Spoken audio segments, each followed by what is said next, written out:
দেশ এবং দেশের বাইরে থেকে যেখান থেকে দেখছেন সবাইকে ধন্যবাদ। তো দীর্ঘদিন আগে এই ইতিম আয়েশাকে নিয়ে একটা প্রতিবেদন করা হয়েছিল। ওই প্রতিবেদনটা দেখে দেশের বাইরে এবং দেশের থেকে বিভিন্ন লোক সহযোগিতা করেছে এবং আমাদের সিরাজগঞ্জ জেলা প্রশাসক মহোদয় তিনিও সে সরেজমিনে তদন্ত করে তাকে থাকার ঘর এবং নগদ টাকা, বাজার সদাই সব মোটামুটি আর কি সকল কিছুর ব্যবস্থা করেছে। তার পরবর্তীতে দেশের বাইরে এবং দেশের বাইরে থেকে দেশ থেকেও কিছু লোকে সহযোগিতা করেছিল। আমি গত শুক্রবার এসে সেই বাজারগুলো দিয়ে গেছি।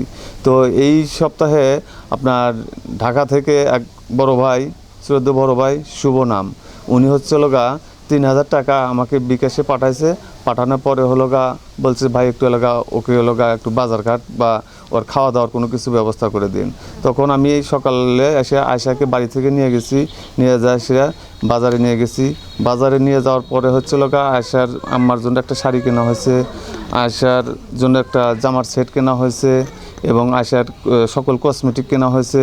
আয়েশার খাবারের জন্য হচ্ছে লগা টুকিটাকি যতগুলো আছে খায় সদাই সেগুলোকে আর কি কেনা হয়েছে আপনার হচ্ছে লগা কসমেটিক কেনা হয়েছে 740 টাকা এবং আয়েশার মায়ের শাড়ি এবং আয়েশার লগা জামার সেট টোটাল 1500 টাকা।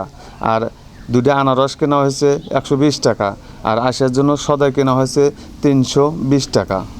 এই যে টোটাল আর 265 টাকা বাকি আছে, মানে 55 টাকা বিকাশ চার্জ। তো বাকি আছে লগা 265 টাকা। এই 265 টাকা এই আয়েশার হাতে তুলে দিলাম। ও এই সপ্তাহে হয়তো টুকিটাকি যা সদাই ভাতি খাবে। ধরো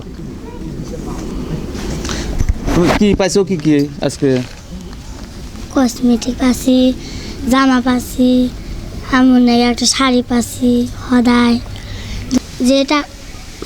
যে টাকাগুলো দিচ্ছে তার জন্য দোয়া করি। আপনারা দোয়া করেন আমি যেন ভালো পড়াশোনা করে আর কিছু করি।